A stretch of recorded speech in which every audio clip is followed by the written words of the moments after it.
ये चित्र आईटीबीपी के हिमवीरों का है। कल लद्दाख में 15,000 फीट की ऊंचाई पर -35 डिग्री की खून जमा देने वाली ठंड में हमारे जवानों ने गणतंत्र दिवस मनाया। एक ओर ये और इनकी देशभक्ति है, तो दूसरी ओर कुछ ऐसे लोग भी हैं जिन्हें देश ने सब दिया, खाने को खाना, रहने को छत, सम्मान, पद इत्यादि। लेकिन फिर भी जब वे बोलेंगे कुछ गलत ही बोलेंगे। ऐसे लोगों की सूची तो अनंत है, लेकिन इनमें सर्व प्रमुख हैं भारत के पूर्व उपराष्ट्रपति मोहम्मद हामिद अंसारी। पाकिस्तानी खुफिया एजेंसी आईएसआई से जुड़ी एक संस्था के कार्यक्रम में हामिद अंसारी ने भारत के लोकतंत्र की आलोचना की और चेतावनी दी है कि देश अपने संवैधानिक मूल्यों से दूर जा रहा है। क्या है सारा मामला और इस संस्था का सच, जानेंगे टीएफआई की इस वीडियो में मेरे यानी अनिमेश के साथ। तो चलिए प्रारंभ करते हैं। हामिद अंसारी का विवादों से काफी गहरा नाता रहा है और इस बार भी उन्होंने कुछ नया नहीं किया है। हामिद अंसारी गणतंत्र दिवस के अवसर पर इंडियन अमेरिकन मुस्लिम काउंसिल की ओर से एक वर्चुअल कार्यक्रम में एक विवादित बयान देते हुए दिखे। खबरों के अनुसार पूर्व उपराष्ट्रपति Hamid Ansari, Swara Bhaskar, arc bishop Peter मैचाडो सहित अन्य लोग 26 जनवरी की पूर्व संध्या पर भारतीय समय अनुसार रात 10:30 बजे भारत के बहुलवादी संविधान की रक्षा विषय पर आयोजित एक कार्यक्रम में भाग ले रहे थे। इस ऑनलाइन कार्यक्रम में मैसाचुसेट्स के senator Ed Markey, Jim McGovern, representative Andy Levin, Mauritius के पूर्व राष्ट्रपति अमीना गरीब फकीब और नादिन मिंजा शामिल थे, जो संयुक्त राज्य अमेरिका आयोग की अध्यक्षता करते हैं। इस वर्चुअल इवेंट की मेजबानी 17 अमेरिकी आधारित संगठनों द्वारा की गई थी, जिसमें amnesty international USA, genocide watch, Hindu for human rights, Indian American Muslim council इत्यादि शामिल हैं। इस आयोजन की मेजबानी करने वाले ये अधिकार समूह अपने निर्णयों में भारत को निशाना बनाने के लिए बदनाम है। इन समूहों ने न केवल भारतीय संसद में लोकतांत्रिक रूप से पारित कानून पर भारत के विरुद्ध पैरवी की है, बल्कि वे लगातार ऐसी बातें करते हैं जो भारत विरोधी और हिंदू विरोधी है। इस आयोजन की मेजबानी और प्रचार प्रसार के लिए भारतीय अमेरिकी मुस्लिम परिषद जिम्मेदार है।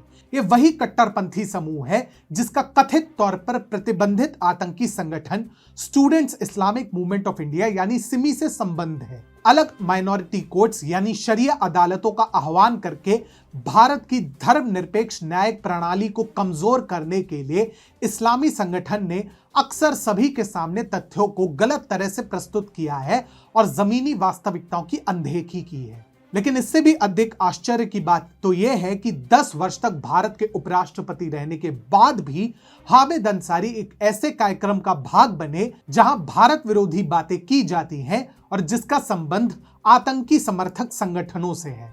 भारत के गणतंत्र दिवस पर आयोजित आईएएमसी के इस कार्यक्रम में हामिद अंसारी ने कहा, हाल के वर्षों में हमने यानी भारत ने उन प्रवृत्तियों और प्रथाओं के उद्भव का अनुभव किया है जो नागरिक राष्ट्रवाद के सुस्थापित सिद्धांत पर विवाद करते हैं। ये विचार एक नई और काल्पनिक व्याख्या करते हैं और इससे सांस्कृतिक राष्ट्रवाद प्रचलन में आ चुका है। राष्ट्रवाद के इसी सिद्धांत पर उंगली उठाते हुए हामिद अंसारी ने आगे कहा, वह एक चुनावी बहुमत और एकाधिकार वाले राजनीतिक शक्ति की आड़ में धार्मिक बहुमत पेश करना चाहता है। वे नागरिकों को उनके विश्वास के आधार पर अलग करना चाहते हैं, असहिष्णुता को बढ़ावा देना चाहते हैं और असुरक्षा को बढ़ावा देना चाहते हैं। लेकिन हामिद अंसारी यहीं पर नहीं रुके। वे आगे बताते हैं, हालांकि हालिया अभिव्यक्ति शांत है, लेकिन ऐसी घटनाएं भारत के कानून शासित प्रदेश होने के दावे पर प्रश्न चिन्ह लगाती है। यह एक ऐसा सवाल है जिसका जवाब दिया जाना चाहिए। इन प्रवृत्तियों से कानूनी और राजनीतिक रूप से लड़ने की जरूरत है। अब इस मामले को उजागर करने वाले डिसइंफो लैब का दावा है कि आईएएमसी के संस्थापक शेख उबैद ने रोहिंग्याओं के नाम पर पैसा इकट्ठा किया और यूएससीआईआरएफ यानी अंतरराष्ट्रीय धार्मिक स्वतंत्रता पर अमेरिकी आयोग द्वारा भारत को ब्लैकलिस्ट कराने के लिए एक विशेष लॉबिंग फर्म एफजीआर को उस पैसे के लिए भुगतान भी किया। डिसइंफो लैब ने आगे ट्वीट किया कि एफजीआर के प्रमुख टेरी एलन यूएससीआईआरएफ के अध्यक्ष नादिम मिर्जा के लंबे समय से सहयोगी भी हैं, जो कथित तौर पर भारत को बहुलवाद से बचा रहे हैं। एक अन्य ट्वीट में डिसइंफो लैब ने पूछा कि आईएएमसी संयुक्त राज्य अमेरिका में भारतीय मुसलमानों का प्रतिनिधित्व करने का दावा करती है। इस समूह का कहना है कि वह वर्तमान फासीवादी ताकतों के विरुद्ध लड़ रहा है, लेकिन यदि इनको मोदी सरकार से दिक्कत है तो इसने 2013 में भारत के विरुद्ध पैरवी क्यों की थी? डिसइंफो लैब द्वारा हाल ही में किए गए एक खुलासे के अनुसार आईएएमसी ने यूएससीआईआरएफ के द्वारा भारत को ब्लैकलिस्ट करने के लिए यूएस में समूहों को कथित रूप से पैसे दिए थे। डिसइंफो लैब ने यह भी आरोप लगाया है कि इस समूह के आतंकी संगठन जमात इस्लामी के साथ भी संबंध है। आईएएमसी के संस्थापक शेख उबैद ने पहले बर्मा में मुसलमानों के नरसंहार को रोकने हेतु फंड इकट्ठे किए थे।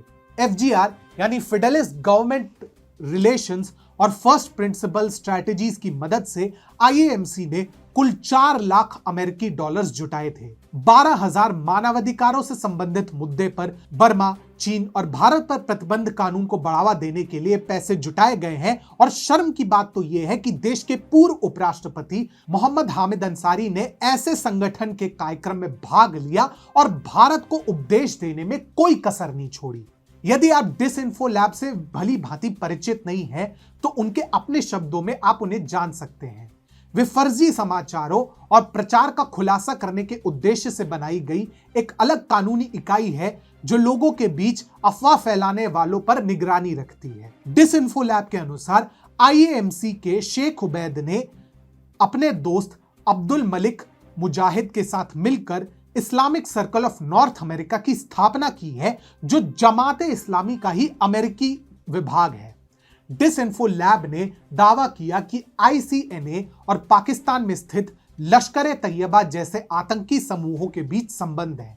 एक अन्य ट्वीट में यह भी बताया गया कि रशीद अहमद, जिसने एक अन्य मोर्चे Islamic medical association of North America यानी इमाना के कार्यकारी निर्देशक के रूप में कार्य किया, और वही इस समय आईएएमसी का प्रमुख है। यदि आपको स्मरण हो तो जब भारत में कोविड-19 संकट अपने चरम पर था, तो इमाना ने देश में कोविड-19 में सहायता के नाम पर करोड़ों रुपए का चंदा इकट्ठा किया था और फिर उस धन को गायब कर दिया था। डिसइंफो लैब ने अपने ट्वीट विश्लेषण में आगे यह भी बताया कि जाहिद महमूद पूर्व में पाकिस्तानी नौसेना से भी संबंधित रहा है। इसके अलावा इमाना अमेरिका में Muslim Brotherhood Front, Islamic Society of North America इत्यादि से भी जुड़ा हुआ है। ऐसे कार्यक्रम में जाना ही अपने आप में विवादास्पद है और वहां जाकर ऐसे बयान देना तो अक्षम्य अपराध है। खैर, जैसा हामिद अंसारी का इतिहास रहा है, उन्हें तो शायद ही कोई फर्क पड़ा होगा।